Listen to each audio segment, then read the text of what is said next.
Hello, YouTube. Welcome to my channel, Marriage, Politics, and Sports.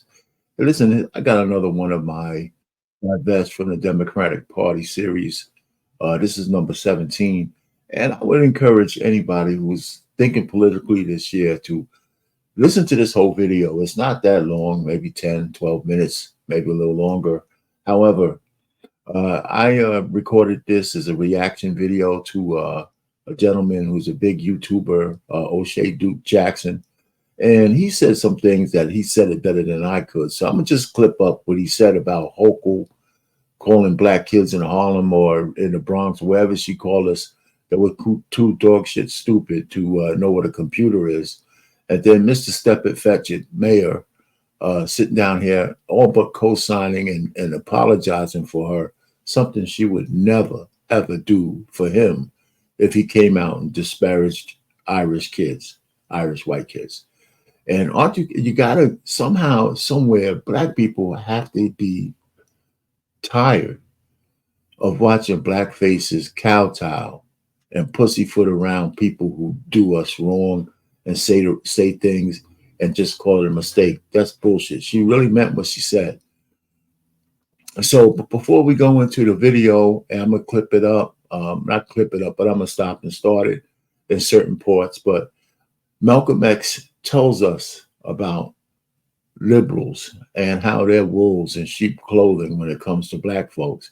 And it's been that way for ever since we gave up our freedom and voted in mass for the Democratic parties in the early 60s. It's been a mistake then, and it's a mistake, a very big mistake now. And our communities everywhere in blue states where there's black people are in absolute shambles. And then the ultimate sellout was when Eric Adams and Brandon Johnson in Chicago and other mayors, black mayors elsewhere, became sanctuary cities and spit in the face of black voters by replacing them with illegal aliens. So without further ado, I'm gonna go ahead and start the clip and just you make your own decisions. Now, listen, here's one of the things. I can't stand people say, well, if you don't vote for a Democrat, you got to vote for a Republican. No, you don't. No, you don't. Right? I'm not no big champion of the Republicans, but at least we know where they're coming from. They're not trying to snowball you into being a complete victim for your whole voting life and voting for policies that don't do any good for black folks. They just keep you in the victim mentality. And it's been that way since they started giving a welfare check to women to kick their black men out of the house. So anyway, so here we go.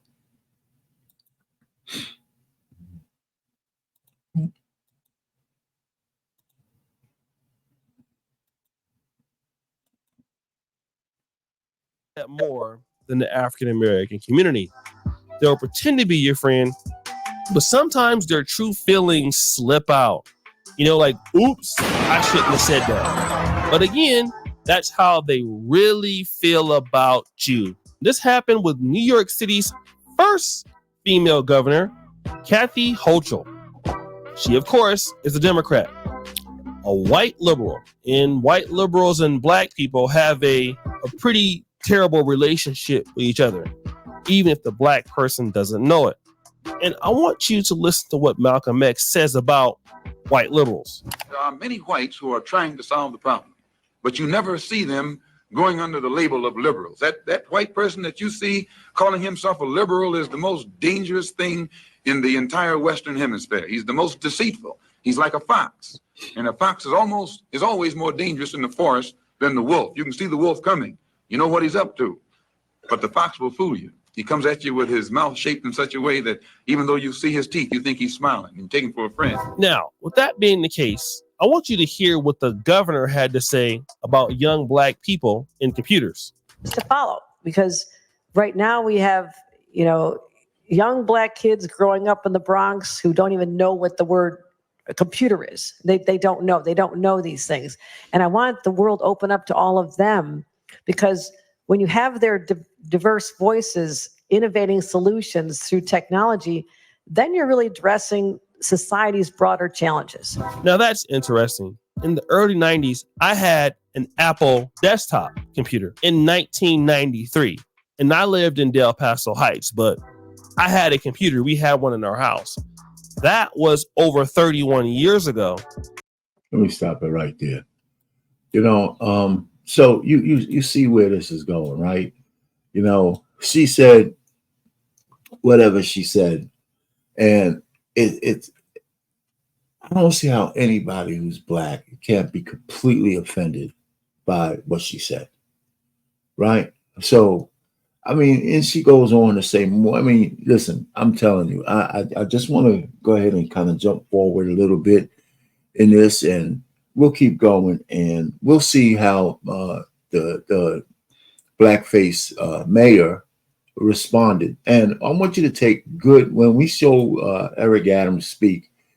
I want you to look real closely at the two ladies who were sitting next to him, and I think they are trying their best to say, "My God, even though they're probably complicit, just like he is in kowtowing to the governor, but I think they could barely hold their expressions in by listening to him step and fetch it for this woman."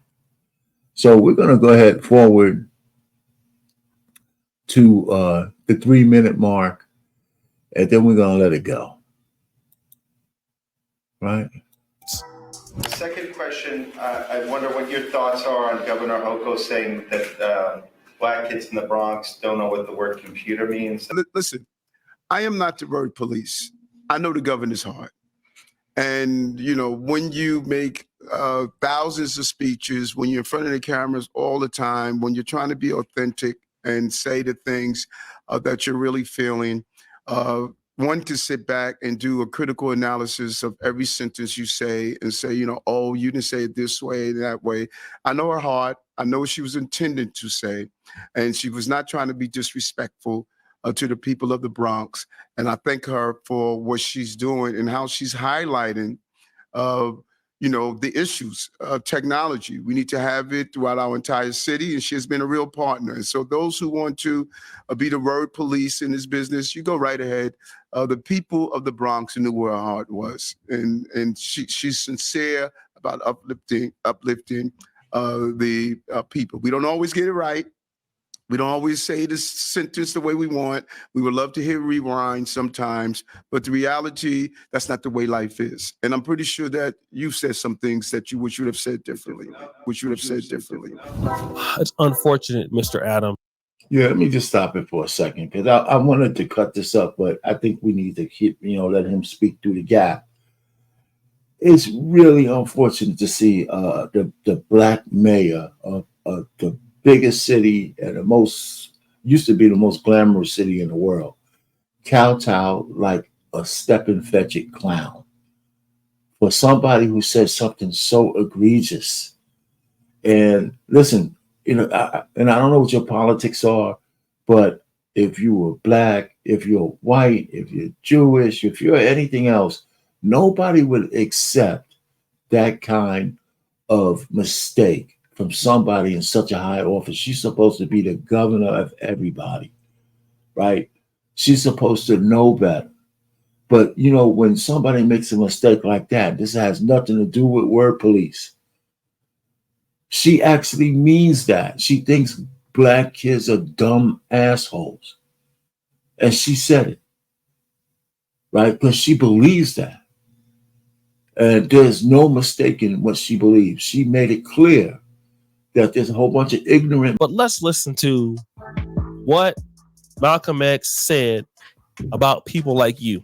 The white liberal differs from the white conservative only in one way.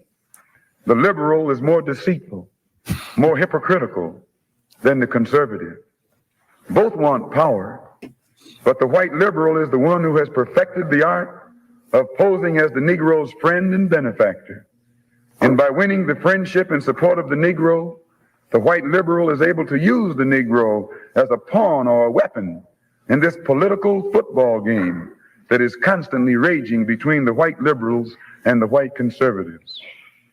The American Negro is nothing but a political football. And the white liberals control this ball through tricks or tokenism, false promises of integration and civil rights. In this game of deceiving and using the American Negro, the white liberals have complete cooperation of the Negro civil rights leader, who sell our people out for a few crumbs of token recognition, token gains, token progress. You see, the reason why I'm bringing this to a point is Eric. See, I just want you to hear Malcolm X put it as succinctly as he could, and only he could. You know what I'm saying? You know, I think that we should really be upset at the governor, and even more upset at Hochul, right? Hochul, whatever her name is, right? She's really doing us a disservice. But let's hear a little bit more about what O'Shea has. Adams is nothing but a pawn. Brandon Johnson is nothing but a pawn. And Eric, when he mentioned Brandon Johnson, he's an equivalent kind of mayor in Chicago who the black people voted him in, and he turned his back on them. But here's another example of black people voting for people because of the color of their skin and not what they're going to do. I mean, the lawlessness in New York and in Chicago is above all levels now. And then you bring in thousands of illegal aliens, and you start giving them health care. You're giving them money. They're staying in the best hotels. You can't even get an apartment in New York for less than $5,000 or in Manhattan or anything like that. So they're living high off the hog. They get free money every month. They're getting health care. They're trying to get them licenses. They're trying to get them the ability to work, which is a good thing. And then, because if you're going to be here, you might as well work and try to pay back into the system. So I can dig that part. But there's got to be a better way to, I guess, patriate folks from foreign lands into our country without destroying the community that's paid taxes. So we got a little bit more. O'Shea Adams cannot come out and castigate the white liberal puppet master that's above him. To do that will be career ending. You see, Eric Adams' career is already over because he's going to take the brunt of the migrant crisis, just like Chicago Mayor Brandon Johnson. They are using these black faces to say, hey, we're giving you guys a chance, but literally we're setting you up to be destroyed. And this is what Eric Adams is doing. He's setting up black Harlem residents and anybody he can in the path to be destroyed. That's why the black Harlem residents, when they confronted him, it sounded like this. We do not want to hear excuses. These asylum seekers, the refugees, and the migrants, they did not vote for you. They did not pay taxes. And yes, majority of them are criminals. And if you saying that you have to deport them, but also at the same time say, well, this is a sanctuary state, this is a sanctuary city, essentially you're telling us you are useless to us. We have on 130th Street, Adam Clayton Powell Jr., who was an American freedman, who advocated for the American freedmen, and you're telling us you can't do anything for Harlem? What does this say? Harlem homes for Harlem residents. Eric Adams should trade in his black skin immediately because he's a disrespect to our community. How dare you defend that lady saying that? Now, Hochul is from Irish descent, if I'm not mistaken. Imagine Eric Adams. So this part, let's go. He's going to drive it home on why, even if you wanted to give Hochul some kind of grace, you had to admonish her first for what she said. You don't step and fetch it and forgive without letting her know that if this is a mistake that you want us to forgive you from, you're going to have to take this verbal tongue lashing and stand in the well of the governor's mansion and be chastised. Because you're not supposed to be speaking like this. And if you're speaking like this, you're thinking like that. And if you're thinking like that, you can't be governor of New York State. So here's where O'Shea drives this home, the point home. Adams getting up there and saying, you know what? Irish kids may not be able to know what a computer is. No, I'm sure you can find evidence of that. But what would be the backlash? She would come out and blast you. She would never let you talk about Irish kids like that. Or if she was Jewish, she wouldn't let you do it. Or if she was Asian, she wouldn't let you do it. Because she would castigate you. She might even get you fired. How dare you talk about Irish people? Who do you think you are? And that's even if he was the governor and she was the mayor. She could be below him in power, but call for his job. So let me stop it right there. He's absolutely right. And so I'm going to just kind of skip ahead a little bit to the end. I got one more piece I want to play because I think it's pertinent about this lady here. And I'm going to show in a second because I think she's pertinent too. So let me show this last little piece. And this is a lady who's in Chicago, and she came out against Brandon Johnson. But she says something like I've been saying this is episode 17. I've been saying it for almost a year now, from my first episode on blacks have to divest from the Democratic Party. And it's getting more and more evident. And I'm getting more and more traction from black folks who are starting to see all over the country, not just because of me, by the way, but I'm just another voice saying we need to show in 2024 that the Democrats cannot take our votes for granted. And I'm saying this year we should just vote against them, period, no matter what. I don't give a shit who you give your vote to. It can't be them. Brandon Johnson was a lesson for not just myself, but should be a lesson for black folks. And I say this now, we have a tendency to vote for people because they look like us. We vote for people because they're Democrats. And, traditionally, black people always support Democrats. And so we kind of go along with that. And one of the things that happened with Brandon Johnson was he was really a lesson to me and probably to other blacks that we can't just be out here voting for people because they look like us. And we definitely can't be supporting people just because they're Democrats, because Brandon Johnson, as well as President Biden, as well as our Governor Pritzker, are showing us what the Democratic Party really feels about black people. The difference between Irish and the Jews. So let me end it there. Let me miss him say his little piece. In politics is when they get into office, they go hard for their group. That ain't what Brandon Johnson do. Right. So you know what he's going to say there. So listen, all I'm trying to say is I implore, especially black men. I mean, it was good to see black women starting to think about this too, but we can't rely on them. As black men, we need to en masse give our votes to anybody but the Democrats, in especially this November, and start a watershed event of them never being able to take our vote for granted again.